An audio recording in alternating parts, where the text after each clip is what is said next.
Bapak Ibu Saudara yang terkasih dalam nama Tuhan kita Yesus Kristus, kembali lagi di Studio Kristen Channel. Pada kesempatan ini kita akan mendengar satu penjelasan dari Ibu Sofiatul. Bagaimana Ibu Sofiatul menjelaskan tentang sejarahnya bahwa Yesus Kristus adalah Tuhan. Ternyata tuduhan saudara-saudara kita Muslim itu tidak benar. Mari kita dengar bagaimana penjelasan dari Ibu Sofiatul. Tuhan Yesus memberkati kita.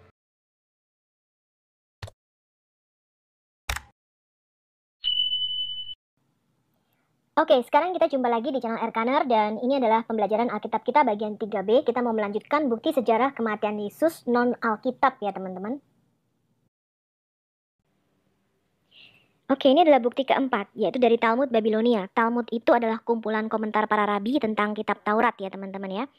Hanya ada beberapa referensi yang jelas tentang Yesus dalam Talmud Babilonia, kumpulan tulisan-tulisan para rabi Yahudi yang disusun antara sekitar tahun 70 sampai 500 Masehi.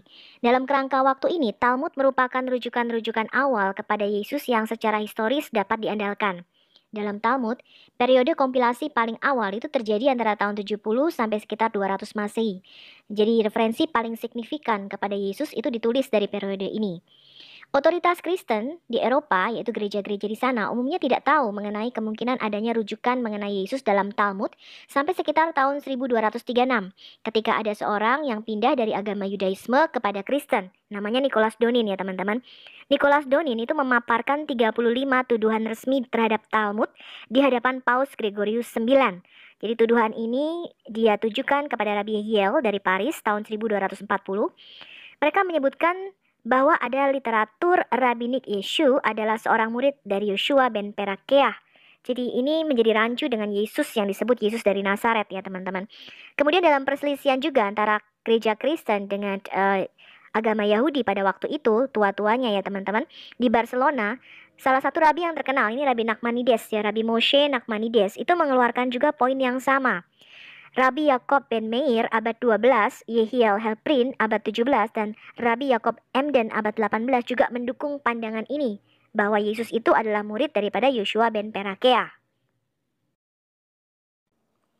Teman-teman, mungkin banyak dari teman-teman yang nggak tahu ya bahwa gereja mula-mula itu belum disebut Kristen, tetapi merupakan salah satu sekte dari agama Yahudi. Ya, banyak orang Kristen dan Muslim itu yang tidak tahu bahwa kekristenan itu awalnya berasal dari para rasul yang merupakan sekte agama Yahudi. Disebut dengan sekte jalan Tuhan atau the way ya, atau jalan lurus. Dan mereka itu masih beribadah di sinagog-sinagog teman-teman. Jadi belum berpisah dari keyahudiannya. Referensinya di mana? Kita bisa baca di Kisah Rasul 9 ayat 1 sampai 2. Sementara itu berkobar-kobar hati Saulus untuk mengancam dan membunuh murid-murid Tuhan.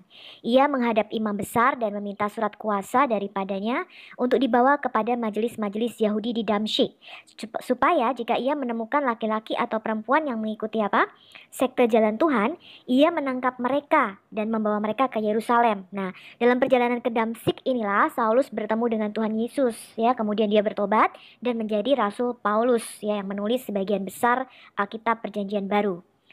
Kemudian di Kisah Rasul 19 ayat 9, tetapi ada beberapa orang yang tegar hatinya. Mereka tidak mau diyakinkan, malahan mengumpat jalan Tuhan di depan orang banyak.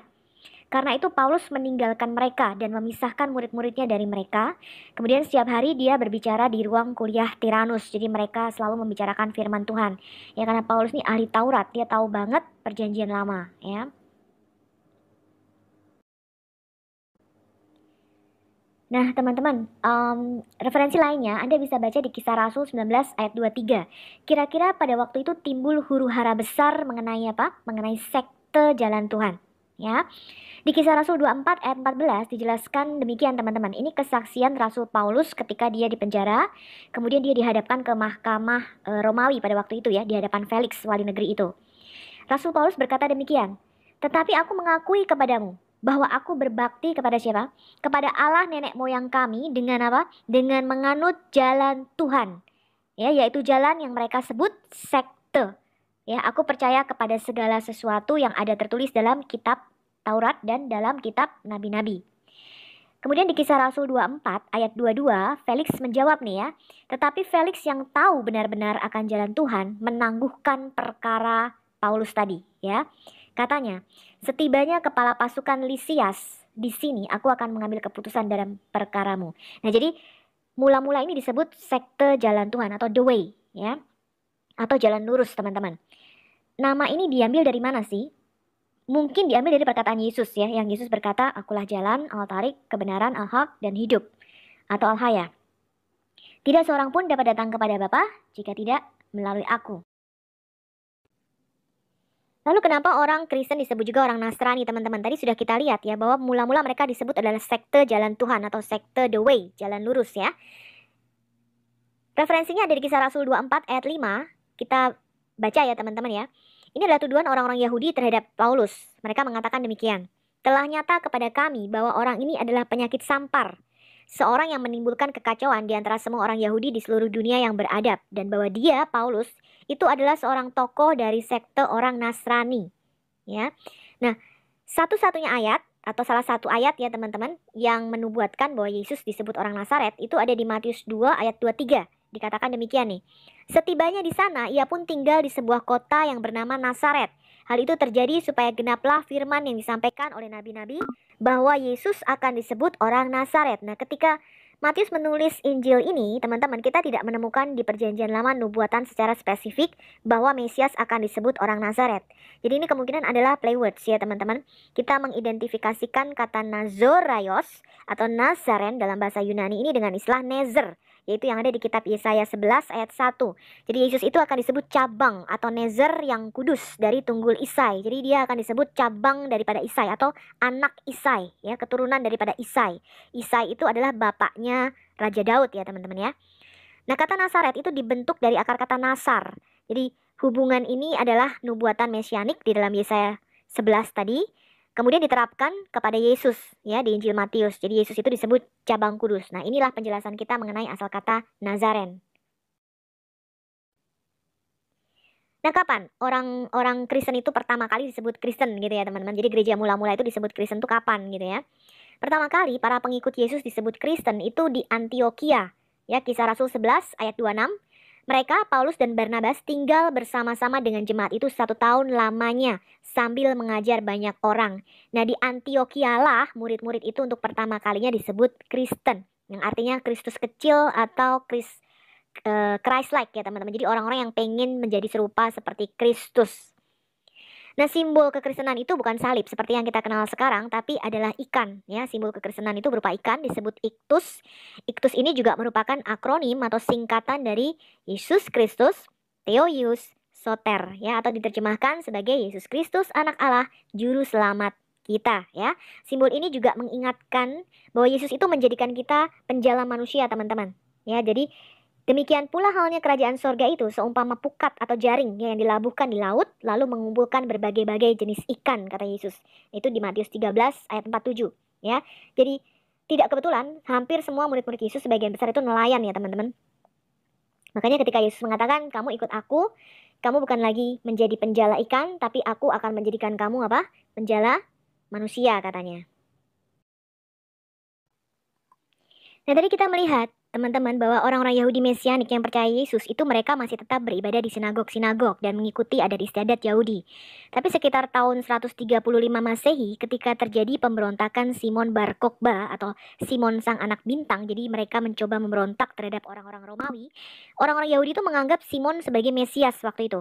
Nah, hal ini menimbulkan pertentangan karena orang-orang Yahudi Mesianik yang sudah percaya Yesus itu tentu saja tidak mau mengakui hal ini. Kemudian mereka diusir dari bait suci dan sejak itu terjadi batas antara orang Yahudi dengan kekristenan ya teman-teman. Orang-orang non-Yahudi yang percaya Yesus dan menerima Roh Kudus kemudian dibaptis, mereka juga dipaksa hidup untuk menuruti adat istiadat Yahudi. Nah, di mana hal ini Rasul Paulus menentang dalam semua surat-suratnya. Contohnya di Kisah Rasul 21 ayat 27 sampai 28. Ketika masa 7 hari itu sudah hampir berakhir, orang-orang Yahudi yang datang dari Asia melihat Paulus di dalam bait Allah. Mereka menghasut rakyat dan menangkap Paulus sambil berteriak, "Hai orang-orang Israel, tolong! Inilah orang yang dimana-mana mengajar semua orang untuk menentang bangsa kita dan menentang hukum Taurat dan tempat ini," katanya. Dan sekarang ia membawa pula orang-orang Yunani ke dalam bait Allah dan menajiskan tempat suci ini. Nah, sebab mereka telah melihat Trofimus dari Efesus sebelumnya bersama-sama dengan Paulus ada di dalam kota itu ya. Dan mereka menyangka Paulus telah membawa Trofimus ke dalam bait suci. Jadi mereka menyatakan ini bangsa non-Yahudi gitu ya, bangsa Goyim ya. Mereka masih kafir, tidak boleh menginjak bait suci. Nah, tentu saja hal ini ditentang oleh Paulus ya. Nah, kemudian diadakan konsili pertama di Yerusalem. Bagaimana nih mengatasi dari bangsa-bangsa lain atau dari Goyim ini ketika mereka udah percaya Yesus, dibaptis, mereka menerima Roh Kudus, kemudian apa yang harus dilakukan gitu, karena harus mengikuti adat istiadat Yahudi, harus disunat atau tidak disunat. Nah, ini dibicarakan di konsili pertama yang ada di Yerusalem waktu itu. Paulus dan Barnabas yang merupakan rasul untuk bangsa-bangsa non-Yahudi dipanggil oleh para penatua gereja pada waktu itu, yaitu Rasul Petrus, Yohanes, dan Yakobus. Nah, kemudian akhirnya setelah berunding, mereka sepakat teman-teman. Rasul Yakobus berkata, sebab itu aku berpendapat bahwa kita tidak boleh menimbulkan kesulitan bagi mereka dari bangsa-bangsa lain yang berbalik kepada Allah. Nah, tetapi kita harus menulis surat kepada mereka. Supaya apa? Supaya mereka menjauhkan diri dari makanan yang telah dicemarkan berhala-berhala, dari percabulan, dari daging binatang yang mati dicekik, dan dari darah. Jadi tidak boleh makan atau minum darah waktu itu. Nah, bagaimana sih pandangan rabi-rabi Yahudi ya terhadap Yesus di dalam Talmud atau di dalam komentar mereka? Ada beberapa bagian Talmud yang menyebutkan tentang Yesus. Dalam pandangan mereka, Yesus bukan tokoh agama yang penting, Kristen itu sekte yang tidak penting gitu ya. Jadi Yesus cuma disebutkan singkat saja. Bagian-bagian dalam Talmud Babilonia yang menyebutkan tentang kerabat Yesus ya. Yahudi itu membuat kisah sendiri teman-teman. Membuat cerita fiksi sendiri tentang kelahiran Yesus. Sangat berbeda dengan Injil kanonik. Jadi versi Yahudi ini mengambil dari pemikiran seorang filsuf Yunani yang bernama Celsus. Jadi Celsus ini adalah seorang Yunani yang menentang kekristenan. Ya, dia mengkritik semua doktrin kekristenan. Nah, orang Yahudi tentu saja nggak suka sama Yesus, mengambil pemikiran ini, teman-teman. Mereka melewati beberapa versi Sefer Toledot Yeshua. Sefer itu artinya gulungan kitab, Toledot itu silsilah, ya. Jadi gulungan kitab, silsilah Yesus, ya. Disusun pada abad pertengahan. Mereka mengatakan demikian teman-teman, Yesus itu anak haram, tidak dilahirkan dari ibu yang masih perawan, tapi dari hubungan yang tidak senonoh antara Maryam dengan seorang prajurit bernama Yosef Pandera katanya. Nah, kemudian Peter Schaeffer dalam bukunya menjelaskan mengapa nama Stada dikaitkan dengan Miriam, ibu Yesus. Stada yang rabi-rabi Yahudi tulis itu adalah julukan yang berasal dari bahasa Aram. Bahasa Ibrani-nya adalah satah atau sete. Artinya menyimpang dari jalan yang benar atau menyesatkan atau menjadi tidak setia. Nah, dengan kata lain, ibunya Miriam itu dicurigai disebut Stada karena dia seorang sotah, seorang wanita yang dicurigai berzinah, ya, atau lebih tepatnya dikutuk karena perzinahan. Kemudian mereka mengarang cerita sendiri teman-teman, mengatakan Yosef Pandera ini seorang prajurit tinggal di dekat rumahnya ibunya Yesus, Miriam. Kemudian dia tertarik nih dengan kecantikan Miriam, ya, kemudian menghamili Miriam dan punya anak yang disebut anak haram, kemudian dibaptis dengan nama Yesus katanya. Nah, tradisi ini tampaknya mendahului Toledot atau silsilah Yeshu dan Talmud ya teman-teman. Karena ini dilaporkan juga dalam karya Celsus ya. Jadi Celsus itu juga menulis yang sama, dia ngarang gitu ya teman-teman. Celsus menulis demikian, ibu Yesus itu digambarkan diusir dari rumah oleh tukang kayu dengan siapa dia berkomitmen, tunangannya Yusuf gitu ya. Karena dia dikutuk karena perzinahan teman-teman. Dan kemudian dia memiliki seorang anak dengan seorang prajurit yang bernama Pantera ya. Nah, Celsus menulis untuk menyerang iman Kristen ini dalam kitabnya atau bukunya yang bernama Logos Aletes atau The True Word. Nah, kemudian Bapak Gereja kita Origen itu membuat apologetika atau pembelaan iman ya atas tuduhan-tuduhan Celsus ini. Kemudian Bapak Gereja kita Origen itu membuat buku yang berjudul Contra Celsum ya. Jadi menentang apa yang Celsus adakan ya, apa yang Celsus tulis di dalam bukunya Logos Aletes. Nah, penghinaan rabi untuk Yesus itu begitu banyak terjadi pada tahun-tahun awal kekristenan. Sehingga dalam traktat Sabat 104b dari Talmud Babilonia, mereka itu menjadi terlibat keraguan-raguan dan kebingungan. Mereka mengatakan siapa sih Yesus ini? Apakah dia putra Stada dan bukan putra Pandera? Kemudian Rabi Hisdah mengatakan demikian teman-teman. Suaminya adalah Stada dan kekasih Pandera. Tapi bukankah Papos ben Yehuda dan ibunya Stada yang menjadi suami? Ibunya adalah Miriam, wanita yang membiarkan rambutnya panjang. Ya, jadi mereka tuh bingung ya. Kemudian dikatakan Miriam itu dikeluarkan dari rumah karena tidak setia kepada suaminya. Nah, para rabi itu membuat tuduhan serius sebab kelahiran Yesus itu tanpa ayah biologis. Para rabi juga mempertanyakan dari mana sih kuasa mujizat Yesus itu berasal. Tidak dapat dipungkiri bahwa kuasa mujizat Yesus itu sangat terkenal, teman-teman. Sampai seluruh Yerusalem dan seluruh tanah Kanaan ya. Nah, banyak dari mereka itu mendengar tentang kuasa Yesus. Apa itu? Menculikkan mata, membuat orang kusta sembuh, yang lumpuh berjalan, sakit pendarahan sembuh 12 tahun gitu ya. Kemudian Yesus membangkitkan orang mati, ada 3 orang mati yang dibangkitkan Yesus. Yesus mengubah air menjadi anggur, meredakan angin ribut, jadi dia berkuasa atas alam. Dia menggandakan 5 roti dan 2 ikan dan sebagainya, teman-teman. Dia juga mengusir setan-setan ya, teman-teman ya. Dan roh-roh jahat itu tunduk pada Yesus. Yesus juga mengampuni orang berdosa. Jadi mereka mempertanyakan dari mana dia mendapat kuasa seperti itu. Ya, rabi-rabi Yahudi menulis, teman-teman. Nah, di kitab Injil sendiri kita melihat bahwa orang-orang Farisi itu menuduh Yesus, teman-teman. Mereka berkata demikian, dengan kuasa penghulu setan ia mengusir setan. Yaitu ada di Matius 9 ayat 34. Kemudian di Injil Lukas 11 ayat 15. Tetapi ada di antara mereka yang berkata, ia mengusir setan dengan kuasa Beelzebul, penghulu setan. Ya. Kemudian di Matius 12 ayat 24. Tetapi ketika orang Farisi mendengarnya, mereka berkata, dengan Beelzebul, penghulu setan, ia mengusir setan. Jadi imam-imam kepala itu mengatakan, Yesus mendapat kuasa dari Beelzebul ya, atau penghulu setan. Mujizat dan kuasa Yesus tidak terbantahkan, teman-teman. Dalam Markus 1 ayat 34, Yesus menyembuhkan banyak orang yang menderita bermacam-macam penyakit dan mengusir banyak setan. Ia tidak memperbolehkan setan-setan itu berbicara, sebab mereka mengenal siapa Yesus. Ya, dalam Matius 8 ayat 16 dikatakan, menjelang malam, dibawalah kepada Yesus banyak orang yang kerasukan setan. Dan dengan sepatah kata, Yesus mengusir roh-roh itu dan menyembuhkan orang-orang yang menderita sakit. Kesaksian Rasul Petrus di Kisah Rasul 2.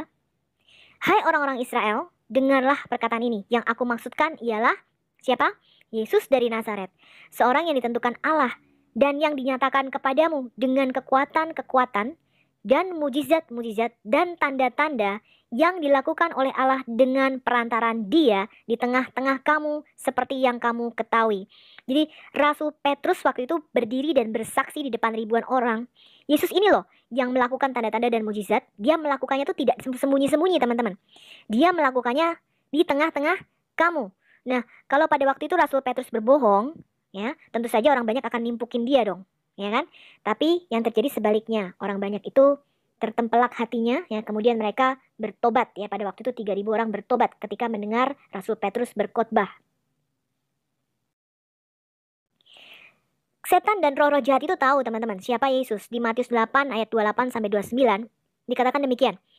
Setibanya di seberang, yaitu di daerah orang Gadara, datanglah dari penguburan 2 orang yang kerasukan setan menemui Yesus.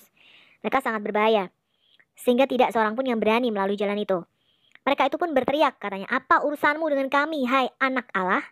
Adakah engkau kemari untuk menyiksa kami sebelum waktunya?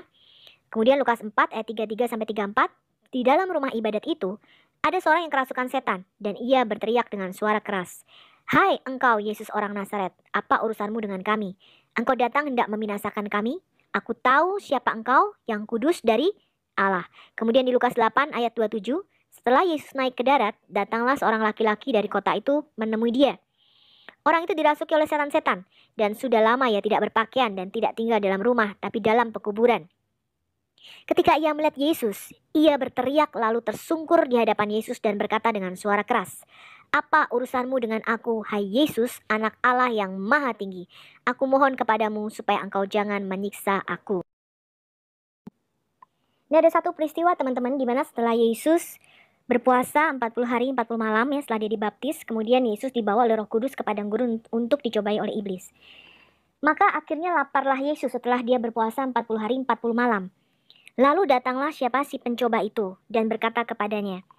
Jadi iblis tahu Yesus anak Allah ya, teman-teman. Dia mengatakan jika engkau anak Allah. Ya, bukan hanya nabi, bukan hanya utusan, tapi siapa? Anak Allah. Perintahkanlah supaya batu-batu ini menjadi roti. Tapi Yesus menjawab, ada tertulis, manusia hidup bukan dari roti saja, tapi dari setiap firman yang keluar dari mulut Allah. Kemudian iblis membawanya ke kota suci, Yerusalem ya maksudnya, dan menempatkan dia di bubungan bait Allah. Lalu berkata kepadanya, jika engkau anak Allah, jatuhkanlah dirimu ke bawah, sebab ada tertulis, mengenai engkau ia akan memerintahkan malaikat-malaikatnya, dan mereka akan menantang engkau di atas tangannya, supaya kakimu jangan terantuk kepada batu. Jadi iblis menggunakan firman ya teman-teman. Iblis itu tahu Alkitab loh teman-teman. Ya. Yesus berkata kepadanya, ada pula tertulis, janganlah engkau mencobai Tuhan Allahmu. Dan iblis membawanya pula ke atas gunung yang sangat tinggi, kemudian memperlihatkan kepadanya semua kerajaan dunia dan segala kemegahannya, dan berkata kepadanya, semua itu akan kuberikan kepadamu jika engkau sujud menyembah aku. Maka berkatalah Yesus kepadanya, enyahlah iblis, sebab ada tertulis, engkau harus menyembah siapa? Tuhan Allahmu, dan hanya kepada Dia sajalah engkau berbakti. Lalu iblis meninggalkan dia, dan lihatlah malaikat-malaikat datang melayani Yesus. Ya, jadi peristiwa ini diceritakan Yesus kepada muridnya pasti. Ya. Kita lihat sekarang teman-teman surat Al-Baqarah, surat sapi betina ayat 34. Terjemahan artinya dalam bahasa Indonesia, dan ingatlah ketika kami, maksudnya Allah, berfirman kepada para malaikat, sujudlah kamu kepada Adam. Maka sujudlah mereka kecuali iblis. Ia enggan dan takabur dan adalah ia termasuk golongan orang-orang yang kafir. Jadi Allah menyuruh malaikat sujud teman-teman. Nah, yang sedikit aneh dari cerita ini teman-teman, karena ada surah Ar-Ra'd ya ayat 15 yang mengatakan hanya kepada Allah lah sujud segala apa yang di langit dan di bumi, baik dengan kemauan sendiri ataupun terpaksa. Dan sujud pula bayang-bayangnya di waktu pagi dan petang hari.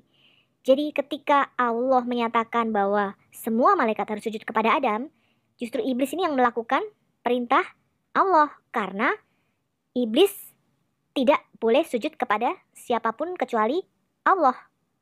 Nah, kenapa iblis malah dihukum gitu loh teman-teman. Jadi ada cerita yang lucu di sini. Yang kedua teman-teman yang harus teman-teman pikirkan lagi, di dalam Islam iblis itu bukanlah golongan malaikat. Ya, jadi iblis itu termasuk pada jin yang terbuat dari api. Malaikat itu terbuat dari cahaya. Nah, ini beda dengan dalam Alkitab ya teman-teman. Kalau di Alkitab, iblis itu adalah malaikat atau kerub yang jatuh. Tadinya dia adalah Helel ben Syakar ya. Nah, ini cerita yang sangat aneh dan tidak masuk akal dan tidak sejalan dengan teologi Islam sendiri. Jadi bertentangan ya, karena iblis itu tidak termasuk golongan malaikat di dalam Islam teman-teman, tapi golongan jin ya. Nah, ini berbeda teman-teman. Makanya surat Al-Baqarah 34 ini teman-teman pikirkan lagi ya. Kenapa kok ada ayat seperti ini? Ini ayat yang tidak sejalan dengan teologi ya teman-teman. Saya hanya menunjukkan ayatnya. Nanti Anda renungkan sendiri ya, bahwa sujud itu tidak boleh kepada siapapun, tapi harus kepada Tuhan. Nah, kita kembali teman-teman kepada versi yang dicatat dalam beberapa teks silsilah Yesus ya, atau Toledot Yesus. Memberitahu bahwa Yesus untuk mendapatkan kekuasaan melakukan mujizat, itu dia mencuri pengetahuan tentang nama Allah yang tidak boleh dikatakan di bait suci Yerusalem ya. Jadi Rabi Yahudi menuduh Yesus mencuri pengetahuan tentang nama Allah, kemudian ditulis pada selembar perkamen kecil, karena nama Tuhan ini begitu kudus ya, disembunyikan di dalam potongan kecil yang dibuat di kakinya. Nah, Celsus berkata Yesus mendapatkan kuasa melakukan mujizat itu dari Mesir. Jadi kita berbeda dengan konsep Islam. Makanya kenapa dalam Quran tidak mengenal nama Yahweh. Karena orang Yahudi ya dan juga orang Kristen itu kita tidak boleh menyebut nama Tuhan dengan sembarangan. Jadi nggak boleh kesandung dikit menyebut nama Tuhan. Konsep ini berbeda dengan Islam teman-teman. Karena sehari mereka harus menyebut-nyebut nama Tuhan. Nah, karena kita percaya di dalam nama Tuhan ini ada kuasa, sehingga kita tidak boleh kesandung dikit atau sedikit-sedikit kita latah menyebut nama Tuhan. Nah, ini konsep ini berbeda dengan Muslim. Kalau Anda duduk 5 menit, mereka sudah menyebut nama Tuhannya beberapa kali. Ya teman-teman, ini tidak boleh dilakukan oleh orang Kristen ya teman-teman. Karena di dalam nama Yesus itu ada kuasa. Jadi kita tidak boleh latah menyebut nama Tuhan dengan sembarangan. Ya. Bagian lain yang menyebutkan Yesus dalam Talmud Babilonia itu muncul dalam Traktat Sanhedrin 103a. Dalam sebuah bagian yang mengomentari sebuah ayat dari Mazmur 91 ayat 10. Tidak ada tulah yang akan mendekati kemahnya. Ya. Kemudian dikasih catatan teman-teman. Kamu tidak memiliki seorang anak laki-laki yang di depan umum menyisakan makanannya begitu banyak. Seperti Yesus orang Nazaret atau Yeshu HaNotzri. Ya. Peter Scaver menjelaskan bahwa kata membuang-buang makanan ini merujuk pada Yesus menggandakan 5 roti dan 2 ikan, kemudian memberi makan ribuan orang dan sisa 12 keranjang. Jadi mereka menuduh Yesus itu buang-buang makanan katanya. Catatan mengenai kematian Yesus, teman-teman, itu muncul dalam traktat Sanhedrin 43a. Dikatakan demikian, pada malam hari Sabat, pada malam Paskah, Yesus orang Nazaret itu digantung atau kain nuhu. Ya, jadi mereka mengatakan bukan disalib, tapi digantung pada pohon atau kain nuhu. Kemudian mereka mengarang cerita, teman-teman, bahwa ada seorang pemberita pergi 40 hari sebelumnya, mengumumkan gitu ya di jalan-jalan, Yesus dari Nazaret itu akan dirajam, dilempar batu, karena ia mempraktekkan sihir atau kisyaf, menghasut dan merayu Israel untuk penyembahan berhala. Nah, di sini Talmud mengonfirmasi bahwa Yesus mengklaim dirinya Allah, ya, selain Yahweh. Siapapun yang tahu tentang sesuatu dalam pembelaannya, biarkan dia datang dan menyatakannya. Jadi inilah alasan Yesus disalibkan ya teman-teman, karena dia menghujat Allah dan menyamakan dirinya dengan Tuhan, ya. Kemudian ditulis begini teman-teman, tapi karena mereka tidak menemukan siapapun yang membela Yesus, mereka menggantungnya pada sore menjelang hari Sabat malam Paskah. Nanti kita lihat hari apa ya teman-teman. Ini tanggal 14 bulan Nisan. Rabiullah berkata, apakah Anda mengira bahwa Yesus orang Nazaret adalah seorang yang harus dibela? Dia adalah seorang Mesid, artinya orang yang menghasut Israel untuk menyembah berhala. Mengenai siapa Allah yang pengasih mengatakan apa? Jangan perlihatkan belas kasihan kepadanya dan jangan melindunginya. Ini ada di kitab Taurat Ulangan 13 ayat 6-9. Kemudian ditulis begini teman-teman, mengenai Yesus orang Nazaret itu ia berbeda karena ia dekat dengan pemerintah. Nah, sekali lagi penyebutan Yesus ini terjadi di tengah-tengah diskusi tentang prosedur mengeksekusi orang yang dihukum, bagaimana ritual eksekusi itu harus dilakukan. Peter Schaeffer menjelaskan bahwa kata mengenai Yesus orang Nazaret itu berbeda karena ia dekat dengan pemerintah. Itu berarti bahwa orang-orang Yahudi itu mengambil tindakan pencegahan yang paling hati-hati. Karena Yesus mempunyai teman di pucuk pemerintahan, ya, mempunyai koneksi di tingkat tinggi. Mungkin ini merujuk pada istri Pontius Pilatus ya, karena istri Pontius Pilatus itu takut akan Tuhan ya. Hal ini dicatat dalam Talmud, memperjelas reaksi para rabi terhadap klaim orang Kristen bahwa apa? Yesus dituduh oleh saksi palsu dan tidak punya waktu untuk membela diri. Jadi mereka membuat saksi-saksi palsu ya terhadap Yesus pada waktu Yesus diajukan di pengadilan. Jadi dikaranglah karakter pemberita yang mengumumkan eksekusi 40 hari sebelumnya. Nah, dalam Talmud Babilonia, dalam traktat Sanhedrin 43ab, itu hanya menyebutkan 5 murid Yesus, teman-teman. Bagian itu mengatakan demikian, para rabi kami mengajarkan Yesus orang Nazaret itu hanya memiliki 5 murid. Mereka adalah Matai, Magai, Netzer, Buni, dan Todah. Perhatikan, kecuali untuk nama Matai, yaitu Matiyahu atau Matius, yang lain itu tidak memiliki kemiripan sama sekali ya teman-teman, dengan nama rasul-rasul yang disebutkan dalam Injil. Nah, dalam perikop yang aneh, Yesus itu disebutkan dalam Talmud Babilonia, dalam traktat Gitin 56b dan 57a, sebagai salah satu dari 3 penjahat terbesar dalam sejarah Yahudi.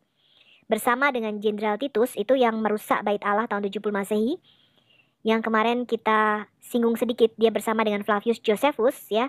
Flavius Josephus akhirnya menjadi adopsi ya, saudara angkat daripada Titus ya, sehingga memakai namanya ya, Titus Flavius Josephus. Kemudian Bileam. Nah, Bileam ini seorang nabi bangsa-bangsa, nanti ketika kita belajar kitab Keluaran, dia mencoba mengutuki Israel ya teman-teman. Ini nabi yang penuh dengan kejahatan ini, Bileam ya, Bileam bin Beor. Nah, ketiganya berada di neraka katanya, di mana mereka menjalani hukuman karena kesalahan mereka. Nah, dasar sejarah dan perikop ini ada dalam Misnah, berisi daftar orang-orang yang berdosa yang mengerikan, yang tidak memiliki kesempatan lagi di akhirat. Mereka membuat cerita palsu untuk menyangkal kebangkitan Yesus. Nah, kemudian teman-teman, para rabi Yahudi ini mencoba menghapus referensi mengenai Yesus pada Talmud ya. Pada tahun 1631, The Jewish Assembly of Elders, jadi kumpulan para tua-tua Yahudi pada waktu itu ya, kumpulan rabi-rabi ceritanya ya, atau Sanhedrinnya di Polandia itu menyatakan, membuat satu fatwa teman-teman ya. Kami menginstruksikan kalian, para rabi-rabi ya, di bawah ancaman larangan besar, jangan lagi menerbitkan dalam edisi baru Misnah atau Gemara, komentar-komentar ya, apapun yang merujuk kepada Yesus orang Nazaret. Kalau kalian tidak dengan cermat mematuhi surat ini, melainkan melakukan yang berlawanan dan terus menerbitkan buku-buku kita dengan cara yang sama seperti sebelumnya, Kalian dapat menimpakan kepada kami dan kalian sendiri penderitaan yang lebih besar daripada waktu-waktu yang sudah silam, katanya. Nah, mula-mula bagian yang dihapus dalam cetakan Talmud itu ditandai dengan lingkaran kecil atau spasi kosong. Tapi kemudian ini pun dilarang oleh sensor. Nah, akibat dari sensor yang berlipat dua ini, maka volume-volume literatur rabbinik biasa itu hanya memuat sisa-sisa yang tidak jelas dari informasi yang seharusnya yang berkaitan dengan Yesus. Nah, untungnya Dr. Robert Murray menulis demikian, teman-teman. Untunglah ya, salinan-salinan teks sebelum tahun 1631 yang tidak disensor itu masih tersimpan sampai sekarang di Oxford University dan beberapa perpustakaan Eropa lainnya. Jadi pernyataan-pernyataan mengenai Yesus tidak pernah benar-benar hilang ya. Naskah-naskah itu diterbitkan terpisah dalam sejumlah edisi, kemudian dipelajari oleh para pakar Yahudi secara pribadi. Nah, sekarang ini tidak ada orang yang dapat membantah fakta-fakta itu lagi. Meskipun Talmud Babilonia edisi Concino termasuk teks yang sudah disensor, tapi para penyuntingnya biasanya menyisipkan bacaan aslinya pada catatan kaki. Kami telah mengembalikan pernyataan-pernyataan mengenai Yesus ke tempat asalnya pada teks yang bersangkutan dan menandainya dengan tanda kurung.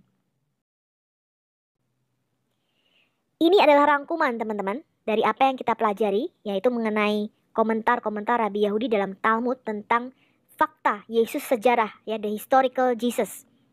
Yang pertama, mereka mengkonfirmasi bahwa Yesus dilahirkan dalam situasi yang tidak lazim, ya, tidak punya ayah biologis. Jadi mereka mengarang cerita bahwa Yesus itu anak haram dengan Yosef ben Pandera, ya, atau Yosef Pandera. Jadi Yesus itu anaknya Pandera, ya. Dan Maria itu ada seorang wanita pezina, jadi Yesus itu anak haram, ya. Kemudian Maria ibu Yesus adalah putri Eli. Jadi mereka mengakui ini, dan ini berbeda dengan Quran, teman-teman. Quran itu Maria anaknya Imron, yaitu beda sejarah 1500 tahun ya, teman-teman. Ya, itu beda Maria, ya. Itu adalah Maryam saudara perempuan Harun, bukan Maryam ibu Yesus, ya. Salah sejarah itu Quran. Kemudian Yesus disalibkan, ya, kain nuhu digantung. Digantungnya kapan? Pada hari menjelang Paskah 14 bulan Nisan, ya, teman-teman. Kemudian Yesus membuat dirinya sendiri hidup dengan nama Yahweh. Yesus adalah anak seorang perempuan. Karena dia nggak mempunyai siapa? Ayah, ya.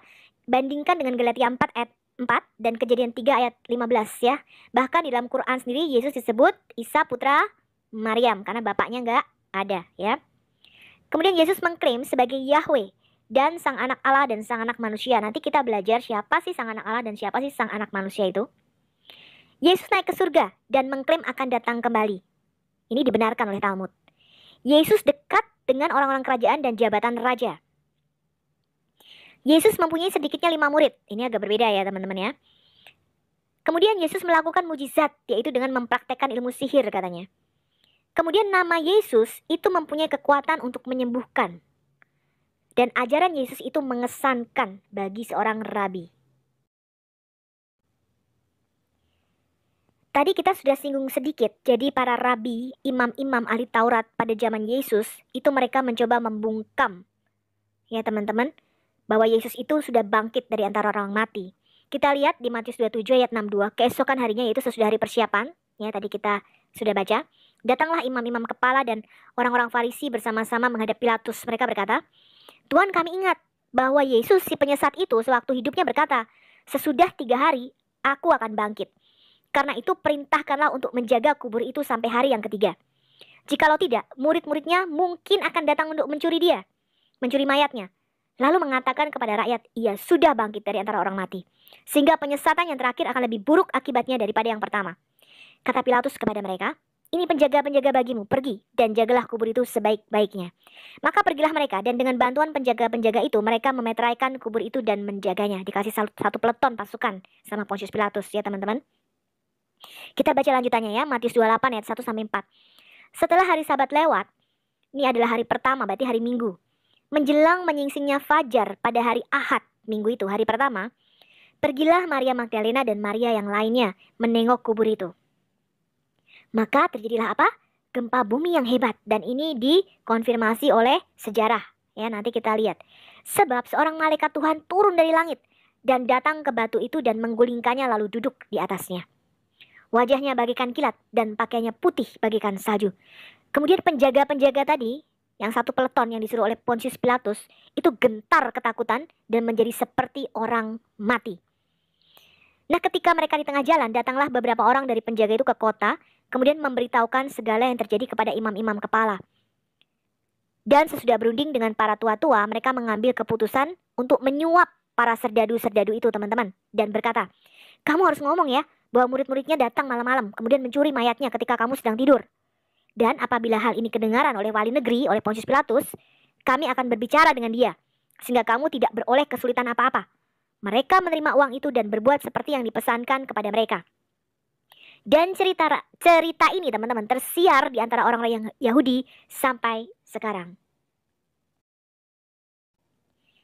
Kita lihat salah satu kesaksian dari Rambam. Rambam ini singkatan dari Rabi Moshe Maimonides ya. Jadi ada dua rabi besar ya setelah Musa ya, Nabi Musa yang kita kenal di Keluaran ya, jadi mengeluarkan bangsa Israel dari Mesir. Ada dua lagi rabi besar, namanya Moshe Maimonides, dan satu lagi nanti kita belajar Rabi Moshe Nachmanides ya.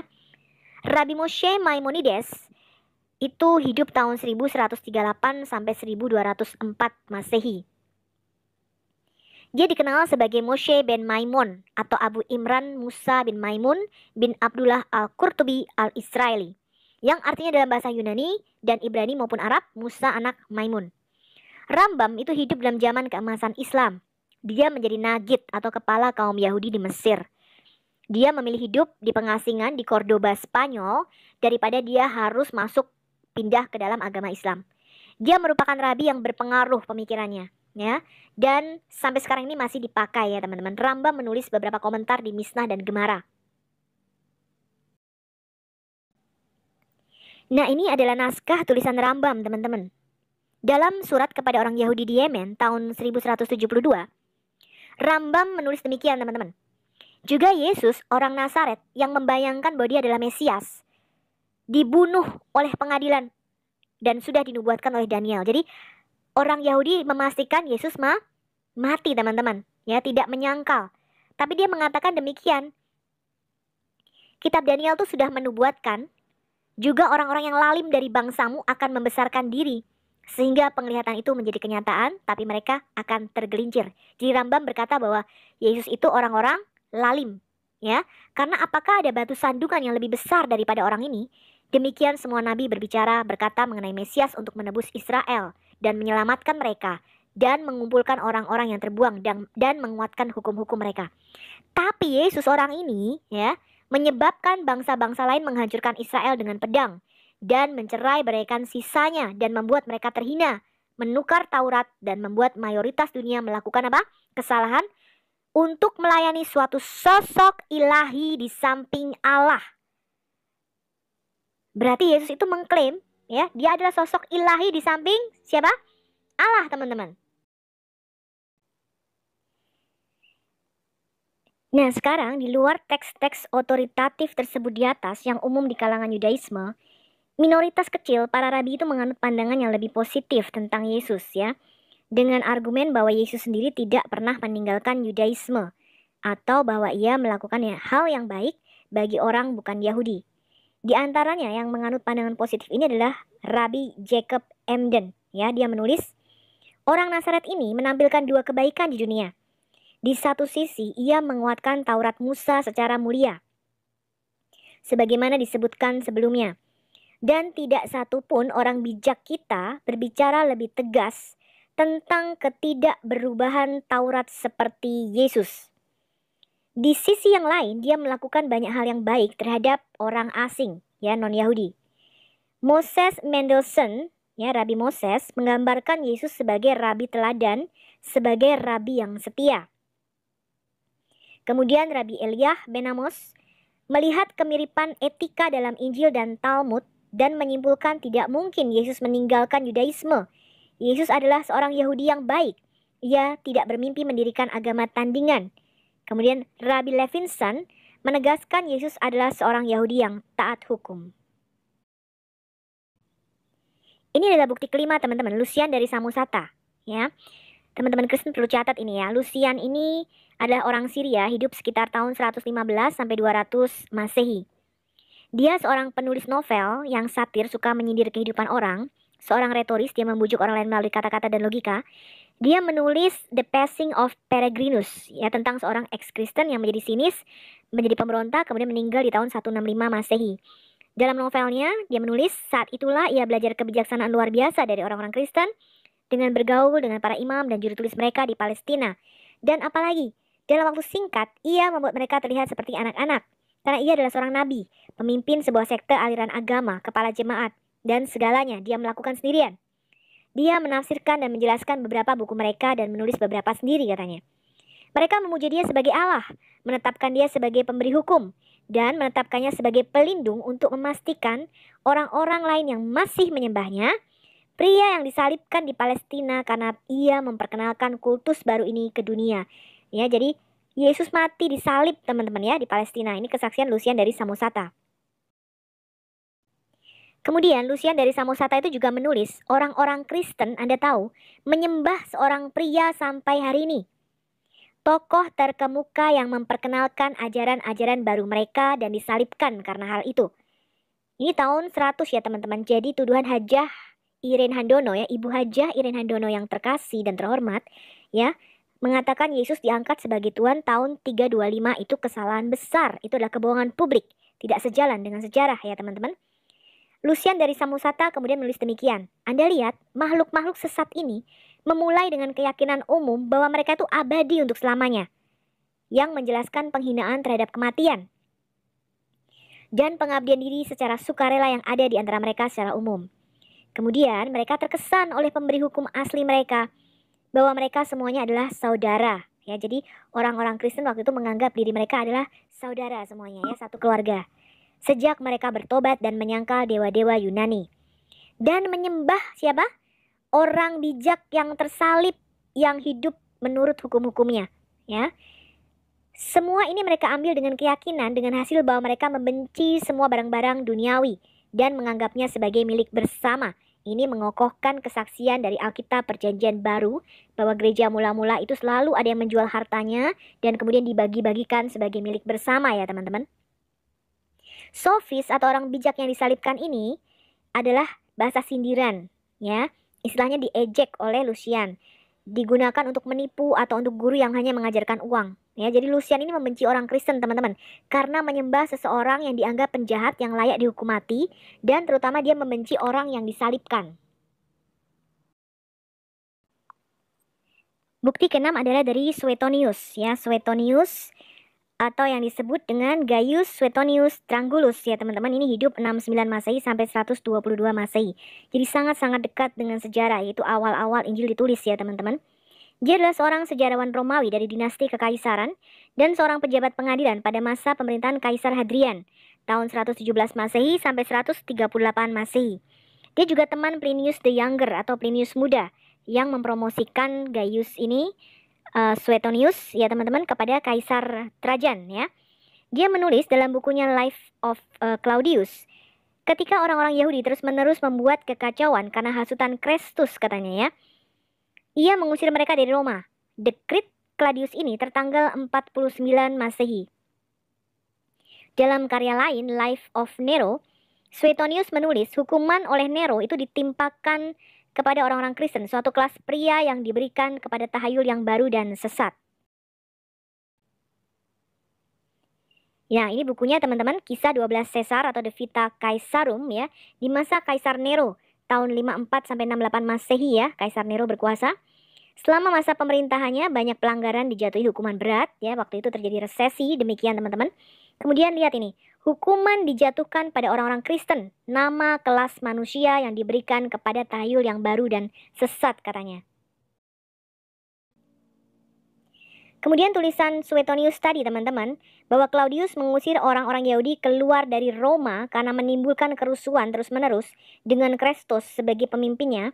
Tulisan ini mengkonfirmasi Kisah Para Rasul 18 ayat 2 teman-teman, di mana dikatakan di Korintus Paulus berjumpa dengan seorang Yahudi bernama Aquila yang berasal dari Pontus. Ia baru datang dari Italia dengan Priscilla istrinya, karena Kaisar Claudius telah memerintahkan supaya semua orang Yahudi meninggalkan Roma Kemudian Paulus singgah ke rumah mereka. Jadi kita lihat bahwa Alkitab itu sejalan dengan sejarah teman-teman ya, tidak berlawanan dengan sejarah.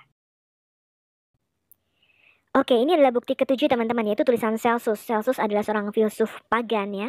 Dia kontroversialis, dia telah menulis serangan pedas terhadap agama Kristen dalam satu makalahnya yang berjudul Logos Aletes ya, atau The True Word. Di antara berbagai tuduhan lain, Celsus telah mencela banyak doktrin Kristen teman-teman.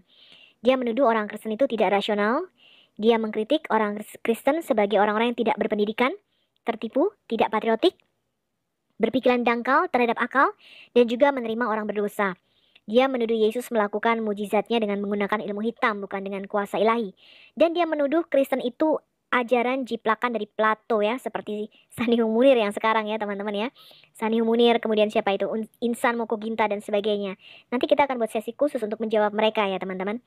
Celsus telah memperingatkan bahwa kekristenan sendiri itu menarik orang menjauh dari agama tradisional dan mengklaim bahwa pertumbuhannya akan menyebabkan runtuhnya nilai-nilai tradisional dan konservatif. Dia adalah seorang filsuf Yunani abad kedua, teman-teman. Nah, Bapak Gereja kita Origen itu membuat satu apologetika atau tindakan pembelaan iman ya. Dia membela iman Kristen terhadap serangan Celsus. Dia membuat satu buku di tahun 248 Masehi atas desakan Ambros ya. Ambros itu adalah seorang Kristen yang kaya. Ambros berkata kepada Bapak Gereja kita Origen, kamu harus tulis nih satu apologetika atau pembelaan iman Kristen ya terhadap Celsus dan ajaran Celsus gitu ya teman-teman.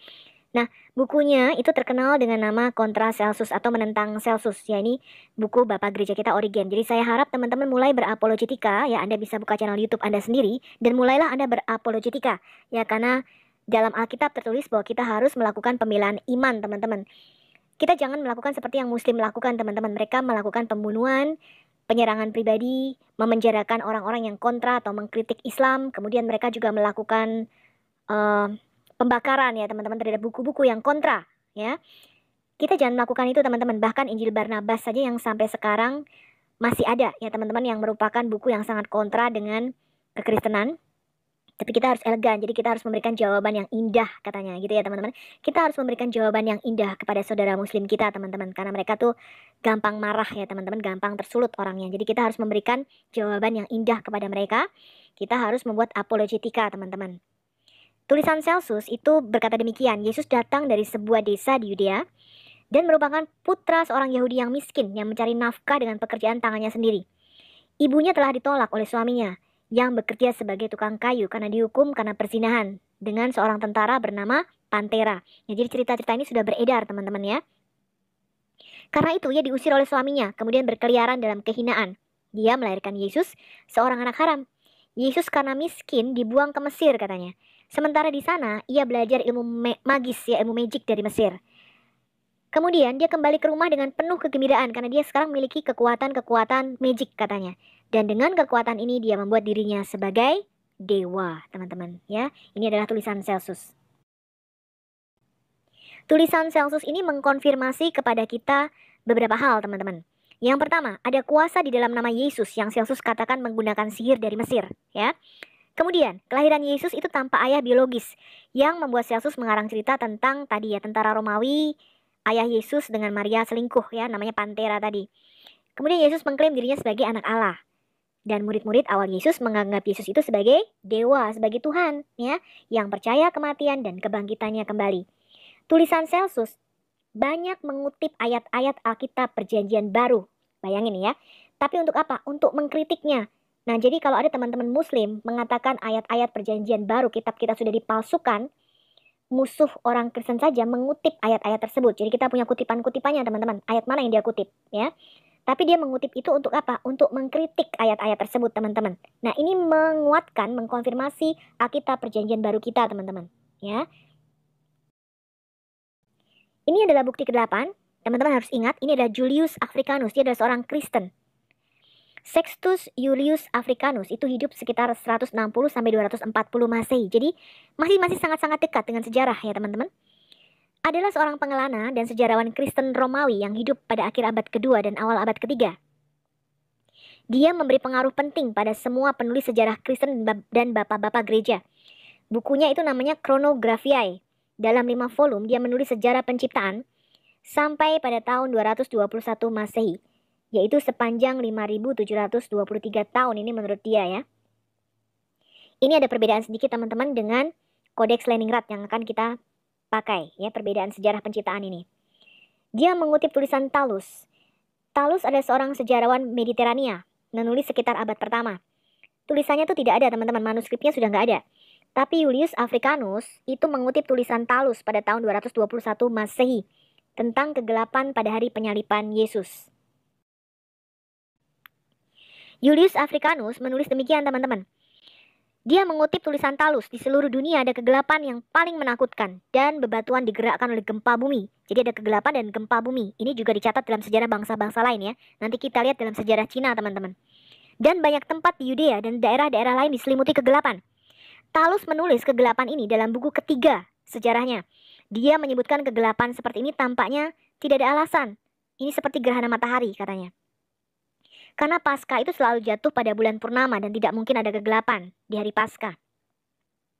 Kemudian Africanus mengutip juga tulisan Phlegon dari Thales, yaitu seorang penulis Yunani dari Karia, mengenai kegelapan dunia. Ya, Phlegon menulis tahun 137 Masehi. Phlegon menulis bahwa dalam Olimpiade ke-202 itu sekitar tahun 30 Masehi, itu yang kita percaya ya teman-teman, yang kita pegang. Ada gerhana matahari terbesar dan siang menjadi malam di antara jam ke-6 hari itu, yaitu jam 12 siang, sehingga bintang-bintang bahkan muncul di langit katanya.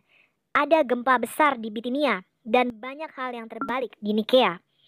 Teks tersebut sebelumnya menyebutkan dalam dokumen yang sama tentang pemerintahan Kaisar Tiberius tahun ke-16 ya, sebagai Olimpiade ke-202 yang membuatnya menjadi tahun 30 Masehi. Ini yang saya pegang ya teman-teman. Karena itu sesuai dengan nubuatan Nabi Yunus nanti ya, Yesus itu harus mati 30 tahun, kemudian 40 tahun kemudian Yerusalem akan dihancurkan atau dihakimi tepat di tahun 70 ya teman-teman. Bait suci Yerusalem itu dihancurkan dan ini menggenapi persis sama dengan nubuatan Nabi Yunus. Perikop ini menunjukkan bahwa Injil Kristus itu telah mencapai Mediterania pada tahun 50 Masehi. Ini adalah kesaksian ke-9 dari Marabar Serapeon. Ya, Marabar Serapeon itu seorang filsuf Syria. Dia menulis surat teman-teman kepada anaknya. Surat itu merujuk pada perlakuan tidak adil terhadap 3 orang yang bijak menurut dia. Dia mencatat 1 tentang pembunuhan Sokrates, yang kedua pembakaran Pitagoras, dan yang ketiga eksekusi raja bijak dari orang-orang Yahudi. Dia mengatakan teman-teman bahwa dalam ketiga kasus, kesalahan tersebut menghasilkan hukuman bagi bangsanya ya di masa depan. Mereka harus bertanggung jawab kepada Allah ketika orang-orang bijak itu ditindas. Dan tidak hanya kebijaksanaan mereka yang menang pada akhirnya, tapi akhirnya Allah menghukum penindas mereka. Ya, itu kata Marabar Serapeon. Marabar Serapeon menulis demikian teman-teman. Apa sih keuntungan yang diperoleh orang Yahudi dari mengeksekusi raja mereka yang bijaksana? Baru setelah itu kerajaan mereka dihapuskan. Allah membalas secara adil kepada ketiga orang ini. Orang Athena meninggal karena kelaparan, orang Samian diliputi oleh laut, orang Yahudi yang dihancurkan dan diusir dari tanah mereka, hidup dalam penyebaran terpisah seluruhnya. Tetapi Sokrates tidak mati untuk selamanya, dia tinggal di dalam patung Hera. Raja bijak juga tidak mati, dia hidup dalam pengajaran yang telah dia berikan. Ya, demikian tulisannya. Jadi dia memastikan Yesus itu mati ya teman-teman. Ini adalah bukti yang ke-10 teman-teman, yaitu Injil Gnostik ya. Injil Gnostik ini ditulis sekitar tahun 135 sampai 160, ditemukan di Nag Hammadi. Buku ini mungkin ditulis oleh seorang guru Gnostik Valentinus ya, yang menulis sekitar tahun-tahun ini. Injil kebenaran ini membahas masalah Yesus dalam sejarah di beberapa bagian singkatnya. Dalam tulisannya ia tidak ragu untuk menegaskan bahwa anak Allah itu datang dalam daging. Penulis menegaskan bahwa firman datang ke tengah-tengah, kemudian tulisannya hilang ya teman-teman, itu menjadi tubuh katanya. Kemudian dia juga menyatakan, karena ketika mereka telah melihatnya dan mendengarnya, dia memberikan mereka untuk merabanya dan untuk menciumnya, dan untuk menyentuh anak yang terkasih. Ketika dia muncul, ia sedang mengajar mereka tentang Bapa, karena ia datang dalam rupa daging. Jadi ini sesuai dengan Alkitab Perjanjian Baru ya teman-teman, dan kesaksian Rasul Yohanes, bahwa siapa yang dia beritakan, dia mengatakan, firman hidup yang telah kami raba, kami lihat, ya, yang kami dengar, itulah yang kami tuliskan kepadamu. Ya, jadi ini sesuai dengan kesaksian daripada Alkitab Perjanjian Baru. Dari dua kutipan tadi ya teman-teman, buku ini menunjukkan kepada kita bahwa Yesus adalah anak Allah dan firman, ini sejalan dengan kesaksian Perjanjian Baru, dan bahwa ia menjadi manusia, mengambil tubuh manusia yang sebenarnya, yang dapat dirasakan oleh kelima panca indera. Kita juga diberitahu bahwa ia menginstruksikan orang-orang yang mendengarnya tentang siapa? Bapanya. Dan menurut Injil ini teman-teman, Yesus juga mati dan dibangkitkan dari kematian. Yesus bersabar dalam menerima penderitaan karena dia tahu bahwa kematiannya adalah kehidupan bagi banyak orang, ya. Kemudian ini juga mengkonfirmasi teman-teman bahwa Yesus dipakukan di pohon. Yesus memproklamasikan keputusan Bapa di kayu salib. Dia menarik dirinya hingga mati melalui kehidupan. Pakaian abadi dia kenakan, yaitu tubuh kemuliaan, ya, tubuh yang baru. Setelah menanggalkan dirinya dari kain yang mudah rusak, dia mengenakan pakaian keagungan yang tidak ada yang bisa mengambil darinya. Ini adalah tubuh kebangkitan, ya teman-teman. Di sini dan kemudian penulis menyatakan bahwa Yesus dianiaya dan menderita, bahwa dia dipaku pada sebatang pohon. Ini mengacu pada penyalipan. Kita juga diberitahu tentang kepercayaan bahwa kematian Yesuslah yang membawa keselamatan sebagai pemberi cahaya kepada mereka yang menerimanya. Juga ditegaskan bahwa Yesus dibangkitkan dalam tubuh kekal yang tidak seorang pun dapat melukai atau mengambil daripadanya. Bukti ke-11 ini adalah The Treaty of Resurrection atau Risalah Kebangkitan. Risalah tentang kebangkitan. Buku ini ditujukan kepada seorang individu bernama Reginos, ya. Penulisnya kita nggak kenal. Mungkin beberapa pendapat ini juga Valentinus yang menulisnya, ya teman-teman. Sekalipun ini bukan tulisan Kristen, tapi merujuk pada kepercayaan Yesus dalam sejarah. Nah, inilah tulisannya teman-teman. Tuhan ada dalam daging dan mengungkapkan dirinya sebagai anak Allah. Sekarang anak Allah, Reginos, adalah anak manusia. Ia mempunyai dua hakikat tersebut, memiliki kemanusiaan dan keilahian. Sehingga di satu sisi ia dapat mengalahkan kematian melalui dirinya sebagai anak Allah, dan yang lain melalui anak manusia restorasi pleroma. Jadi keilahian Allah itu sepenuhnya diam di dalam tubuh manusia Yesus. Hal ini mungkin terjadi karena ia berasal dari atas, dari benih kebenaran. Sebelum struktur dunia ada, jadi sebelum dunia ada, maksudnya dari kekal gitu ya teman-teman. Dalam perikop ini kita menemukan banyak istilah-istilah ya, atau terminologi gnostik ya, di samping mengajarkan bahwa satu, Yesus menjadi manusia sebagai sang anak manusia. Dan yang kedua, keilahiannya yang sejati sebagai sang anak Allah yang mengalahkan maut. Jadi Yesus datang ke dunia ini dalam daging manusia, mati dan bangkit kembali. Karena kita telah mengenal sang anak manusia, kami percaya bahwa ia bangkit dari antara orang mati. Inilah dia yang kita katakan apa? Yesus adalah penghancur maut. Karena ia adalah orang besar bagi mereka yang percaya, hebat bagi mereka yang percaya. Dari surat ini kita diberitahu teman-teman, Yesus mati. Ya, bangkit kembali. Dengan demikian menghancurkan kematian bagi mereka yang percaya kepadanya. Kita juga diberitahu tentang kebangkitan Yesus dalam pasal-pasal lainnya. Juru selamat menelan kematian, ditulis begitu ya teman-teman. Kemudian dia mengubah dirinya menjadi terang yang tidak bisa mati dan mengangkat dirinya sendiri.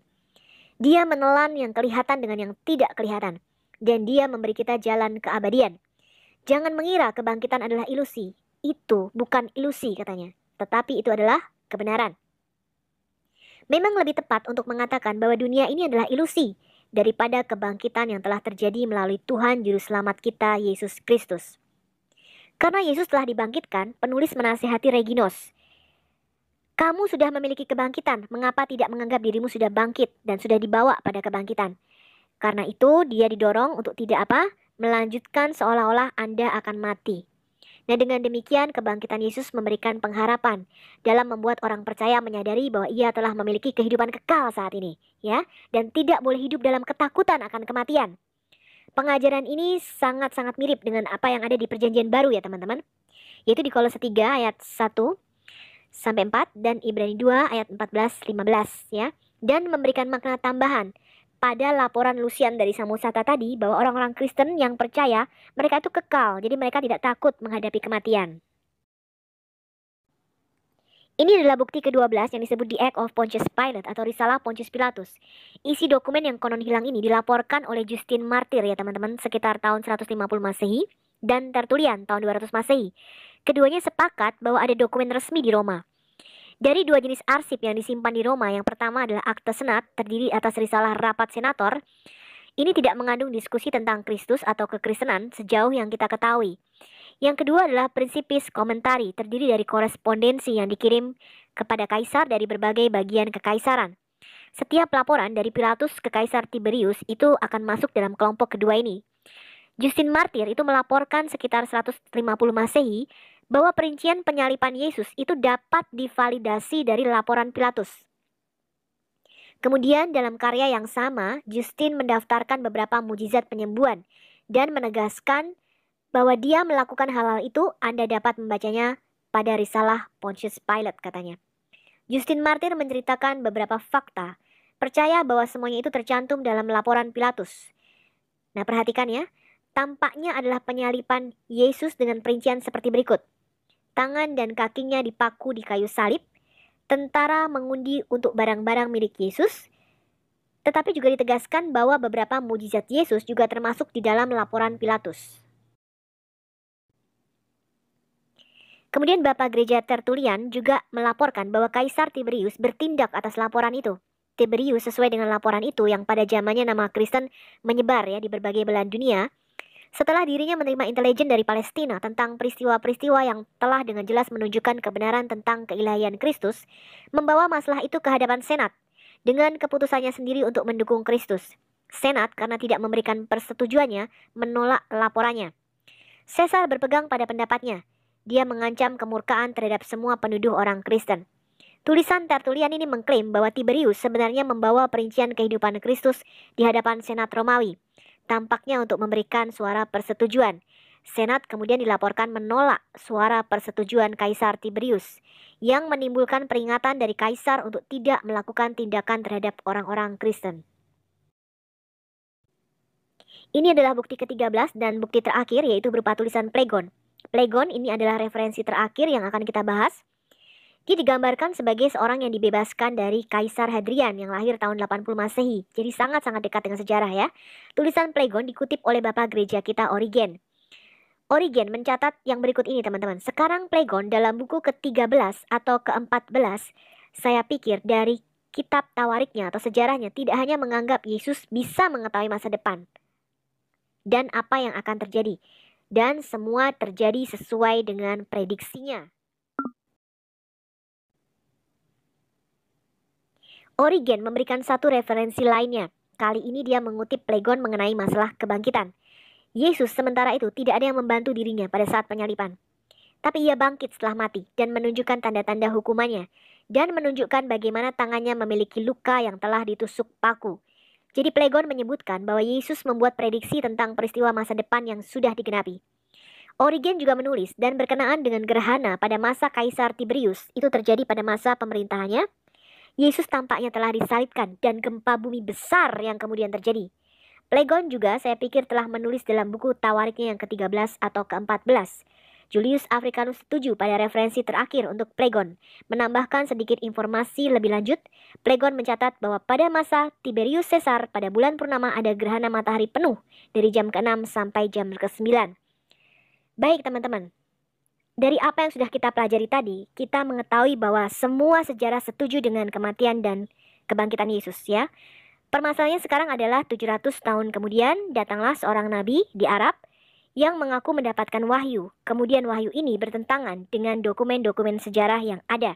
Nah, kita pikirkan saja sendiri teman-teman dan Anda ambil keputusan sendiri mana yang sejalan dengan sejarah dan mana yang berlawanan atau bertolak belakang dengan sejarah.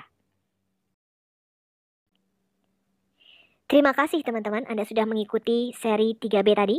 Sampai jumpa di video keempat dan silakan download dan sharingkan video ini bagi semua teman-teman di seluruh Indonesia baik yang muslim maupun yang Kristen. Saya menutup kembali dengan Roma 10 ayat 13 sampai 15. Sebab barang siapa yang berseru kepada nama Tuhan akan diselamatkan. Tapi bagaimana mereka dapat berseru kepadanya jika mereka tidak percaya kepada Dia? Bagaimana mereka dapat percaya kepada Dia jika mereka tidak pernah mendengar tentang Dia? Bagaimana mereka mendengar tentang Dia jika tidak ada yang memberitakannya? Dan bagaimana mereka dapat memberitakannya jika mereka tidak diutus. Seperti ada tertulis betapa indahnya kedatangan mereka yang membawa Injil atau kabar baik. Mari teman-teman kita bawa kabar baik atau Injil ini ke seluruh pelosok Indonesia. Indonesia pasti akan diselamatkan dan Tuhan akan mencurahkan Roh Kudus-Nya atas bangsa ini. Amin. Bapak Ibu Saudara yang terkasih dalam nama Tuhan, kita sudah mendengar bagaimana Ibu Sofiatul menjelaskan tentang kebenaran firman Tuhan, di mana Ibu Sofiatul menjelaskan tentang sejarahnya lahirnya Yesus Kristus dan dia membuktikan bahwa Yesus itu adalah benar-benar Tuhan. Nah, ternyata pada saudara-saudara kita Muslim mengatakan bahwa Yesus itu bukan Tuhan, ya. Tapi dalam pembuktian Ibu Sofiatul sangat jelas di mana sejarahnya Tuhan Yesus dan Nabi Muhammad itu sudah jangan jauh berbeda, ya. Karena Yesus itu sudah dinubuatkan sejak semula di zaman PL atau di zaman para nabi dulu. Itu sudah dinubuatkan bahwa Yesus adalah Tuhan dan dia adalah penyelamat dunia yang menyelamatkan manusia dari dosa. Maka percayalah kepada Yesus, maka dosa kita diampuni dan hidup kita akan selamat.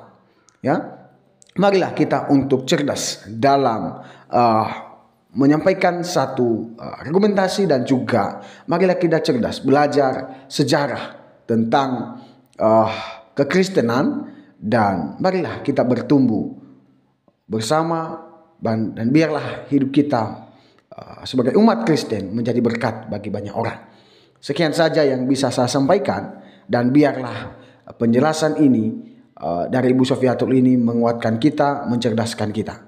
Tuhan Yesus memberkati kita.